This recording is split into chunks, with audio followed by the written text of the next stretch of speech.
मुहर्रम का ये महीना चल रहा है, इसको आप मेरी तनकीद ना समझे और ना ही मैं कोई गुस्ताख हूं। मैं मौला इमाम हुसैन रजी अल्लाह ताला अन्हु का पैदाइशी शहदा हूं। अल्हम्दुलिल्लाह हमें हमारे घरों से ये गुट्ठी में पिलाई हुई मोहब्बत है, लेकिन मुहर्रम के आते ही जितना एक्टिव हमारे मोहल्ले होते हैं, सारे जगह पर एक जगह 51 देग खिचड़ा बना है, दूसरी जगह कंपटीशन में 100 देग खिचड़े बनाए। 51 देग 100 देग, ठीक है, पकाओ खिलाओ, लेकिन एक बात मैं आपको बताऊं, खिलाना सवाब है। किसको खिलाना? पेट भरे हुए को खिलाना।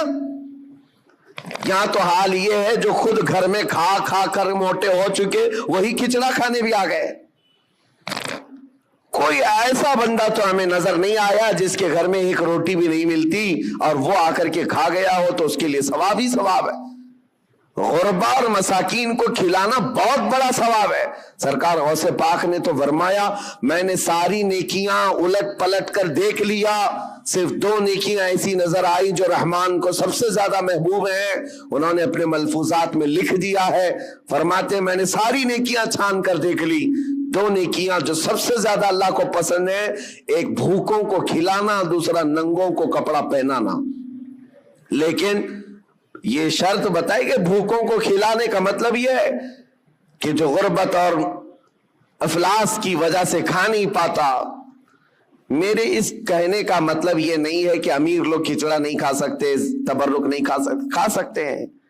हम भी खाते हैं, आप भी खाएं, सारे लोग खाएं, लेकिन मेरे अजीजों, हमारा कुल असासा ला करके क्या इन्हीं सारी चीजों पर ही खर्च करना है? उम्मत के लिए ऐसे मसाइल हैं, पूरे मोहल्ले में घूम फिर करके हम देख लें, हमारे लिए, हमारे बच्चों के लिए कोई ऐसा कोचिंग सेंटर नहीं मिलता जहां पर गरीब बच्चों को पढ़ा करके IAS या IPS तक की तालीमात दी जा सके। उसके लिए कोई सोचता भी नहीं। और ना ही कोई ऐसा इदारा मिलता है मोहल्लों में कि बच्चा हमारा स्कूल जाता है, कॉलेज जाता है तो साथ में चल करके हाफिज कुरान भी बन जाए। ढूंढ करके निकालो, नहीं मिलते। हमारी लाखों की एक मुश्त रकम जो है सिर्फ हमारे एक वक्त के खाने में चली जाती है, एक वक्त के खाने में। मैं आपको ये बात इसलिए अर्ज कर रहा हूं, जब मसाइल बहुत ज्यादा हैं तो जो इंपॉर्टेंट मसला है उस पर अपनी एनर्जी खर्च करना चाहिए, उस पर डिस्कस भी हो और उसके लिए अमल भी हो। और एक बात मैं आपको बताऊं, इजराइल की एक प्राइम मिनिस्टर लेडी रह चुकी है, उसका एक इंटरव्यू एक पत्रकार ने, एक सहाफी ने लिया था, जिसको बाद में चल करके कई सालों के बाद लीक किया गया। उसने इंटरव्यू में जो पूछा था उस लेडी से, जो प्राइम मिनिस्टर थी इजराइल की, कहा कि आपकी बहुत बड़ी मुखालफत हो रही है कि आप एक ऐसी पॉलिसी पर अमल कर रही हैं जिससे पूरा मुल्क जो है आपके साथ नहीं खड़ा है। पार्लियामेंट के जितने मेंबर हैं वो आपके लिए इत्तेफाक नहीं रखते। क्या बात है? कहा ये वो दौर था जब इजराइल में क्राइसिस थे, माल की कमी थी, लोगों के यहां बिजनेस नहीं था, तिजारत नहीं थी और जॉब नहीं थे। उस वक्त जो प्राइम मिनिस्टर है वो असलहात की डील कर रही थी, डिफेंस के सामान, असलहे खरीद रही थी और उस पर सिग्नेचर हो रहे थे, एग्रीमेंट बन रहे थे। तो पार्लियामेंट के बहुत सारे लोग इसकी मुखालफत कर रहे थे। आज जरूरत किस बात की है और तुम क्या कर रही हो? खाना पानी इनको नहीं मिल रहा है, इनको खाने पानी का इंतजाम करवाते, ना कि तुम जो है डिफेंस के हथियार खरीदती। उस खातून ने कहा सबकी मुखालिफत झेल लिया, लेकिन मुझे जो करना, हम क्यों जिद पर कर रही हैं? सुनो मेरे अजीजों, वो यहूदन है, यहूदी, इजराइल की रहने वाली, और प्राइम मिनिस्टर वो कहती है मैं ये काम जो कर रही हूं, इस काम में मैं इंस्पायर हूं, बहुत ज्यादा मुतासिर हूं तो प्रॉफेट मोहम्मद सल्लल्लाहु अलैहि वसल्लम से, मुसलमानों के रसूल मोहम्मद सल्लल्लाहु अलैहि वसल्लम से। कहा वो कैसे? कहा कि उन्होंने जिंदगी में जो इस्लामिक सल्तनत स्टैब्लिश कर दी मदीना तैयबा में, हालात उनके भी उस वक्त ऐसे थे कि एक खजूर पर उनके सहाबा पूरा दिन गुजार लेते थे, गुठली चूस करके रह जाते थे, एक प्याला दूध का मिल जाता تو 10 لوگ پی لیتے تھے.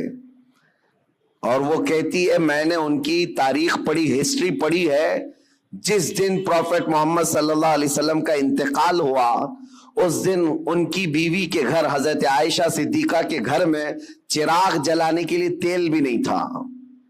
جس دن حضور پاک کا انتقال ہوا اس دن چراغ جلانے کا تیل بھی نہیں تھا. وہ ایسی سادی زندگی تو گزار گئے, لیکن وہ خاتون کہتی ہے چراغ جلانے کے لیے تیل تو نہیں تھا, لیکن سب سے قیمتی اور سب سے عظیم اس زمانے کے 9 تلواریں ان کی دیوار پر لٹکی ہوئی تھی. گویا کہ اس محمد صلی اللہ علیہ وسلم نے یہ میسج دیا تھا کہ کھانا ایک وقت کا کھا کر نگل لو گے, دوسرے وقت پھر بھوک لگے گی, دوسرے وقت کا کھا لو گے تیسری بھوک پھر لگے گی, لیکن تمہارے لیے امت کے ڈیفنس کے لیے جو چیز چاہیے تھی وہ محمد صلی اللہ علیہ وسلم نے وقت کی ضرورت کو محسوس کر کے پہلے سے میسج دیا تھا. وہ اسرائیلی یہودن کہتی آج میرا یہ عمل ہو سکتا ہے 40 سال بعد آنے والی میری قوم دیکھ کر فخر کرے گی کہ ہمارے لیے کتنی محفوظ پناہ گاہ یہ بنا کر کے چلے گئے. میرے عزیزو, میں تعریف کے لیے نہیں کہہ رہا, بات یہ کہہ رہا ہوں, یہ ہوتی ہے قوموں کی تعمیر. آج ہم تو کھچڑوں میں رہے, کھچڑا ناجائز نہیں ہے, کھانا چاہیے, اچھا ہے, گھر میں بناؤ, جب من کرے کھاؤ, لیکن اس کے لیے اپنے لاکھوں روپے کی لاگت محلوں میں اس طرح سے تقسیم کر کے ختم کر دینا. ہاں اس کو حق بنتا ہے وہ حلوہ بھی کھائے, کھچڑا بھی کھائے, لیکن ساتھ میں امت مصطفیٰ کے مستقبل کے لیے عمارت بھی کھڑی کرے, اس کو یہ حق بنتا ہے. میرے عزیزو, مجھے ایک بات یاد آتی ہے, ہمارے ایک استاد, ان کی یہ سوچ تھی, وہ مثال کے طور پر میں عرض کر رہا ہوں. ہمارے ایک ساتھی نے ہماری شکایت کی کہ حضرت جو کپڑے پہننا ہے سارے طلبہ کو, اس کے علاوہ ایکسٹرا یہ کپڑے پہن لیتا ہے میرے بارے میں. کہا یہ صدری پہن لیا یا جاکٹ پہن لیا. کہا جو اسٹوڈنٹس طلبہ پہن رہے ہیں اس کے علاوہ ایکسٹرا یہ. تو انہوں نے کہا کہ بالکل میں سب کو برابر دیکھنا چاہتا ہوں, کس کو کیا پہننا چاہیے. اور اس کے بعد انہوں نے ایک جملہ کہا تھا ان کو شکایت کرنے والوں کو, کہا اس کی طرح 4 صفحے سبق تو بھی سنا دے اور تو بھی ایسی کپڑے پہن لے. ہاں اگر کسی کام میں تم پورے اترے ہوئے ہو اور دوسرا تمہاری دیگر ضروریات بھی پوری کر رہے ہو تو کوئی مسئلہ نہیں. میرے کہنے کا مطلب یہ ہے کہ آپ بڑی بڑی نیازیں کریں, لیکن اس وقت جب امت کی مستقبل کی ضروریات پوری ہو رہی ہو پھر کھانا بھی کھلائیں, دیگیں بھی چڑھائیں, اچھا ہے, عرس بھی کریں. یہاں حالات تو یہ ہے کہ ہم یتیمی کے حالت میں آ گئے ہیں آج. میاں کتنے تو ایسے ہمارے مسلمان کپلز ہیں اپنے چھوٹے چھوٹے بچوں کو لے جا کر کرسچن اسکول کے باہر کھڑے کرتے ہیں اور ایڈمیشن کے لیے پاپڑ بیلنے پڑتے ہیں, اور ان کو کتنی مرتبہ وہاں پر عیسائی نن ہو کہ پادری ہو تانے مارتے ہیں, ٹانٹ مارتے ہیں. کتنی مرتبہ ایسی شکایتیں آئیں, لیکن کیا کریں. ایک جگہ پر مجھے خود یہ بات یاد آتی ہے, ہمارے مقتدی تھے ایک حاجی صاحب, اپنے 2 بچوں کو ایک بورڈنگ اسکول میں انہوں نے ڈالا تھا, 4تھی اور 5ویں کے بچے, سال کا 4 لاکھ روپے پے کر رہے تھے.